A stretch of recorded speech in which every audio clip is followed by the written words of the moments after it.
Bismillahirrahmanirrahim. Alhamdulillahi Rabbil Alamin. Wassalatu wassalamu ala Sayyidina Muhammad wa ala alihi wa sahbihi ajma'in wa ba'd. Assalamualaikum warahmatullahi ta'ala wabarakatuh.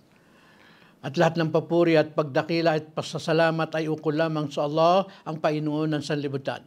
At ang kapayapaan at pagpapala ni Allah ay mapasa kanyang huling propetang si Muhammad, sampu ng kanyang mga kasama, mga pamilya at sa lahat ng mga taong patuloy na tumatahak sa kanilang landas.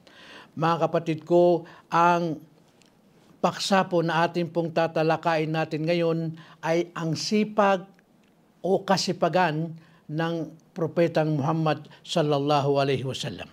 Si Propeta Muhammad sallallahu alaihi wasallam ang pinakamasipag sa lahat ng mga tao. Dahil ang kanyang sipag ay kusang loob. Dahil kung ninais niyang gawin ng Allah ang ginto ang isang bundok at ibigay sa kanya ay kaya niya.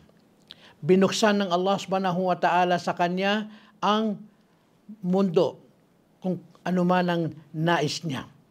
Subalit ito ay kanyang tinanggihan.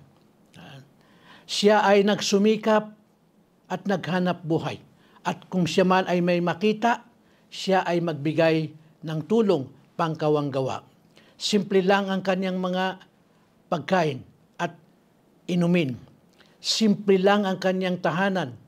Simple lamang ang kanyang ang kanyang higaan. Simple siyang namuhay. Samantala ang mga tao o ang mga pinuno na hindi mga Muslim, sila'y nakatira sa mga malalaking palasyo. Samantala, si Propeta Muhammad sallallahu alaihi wasallam ay hindi.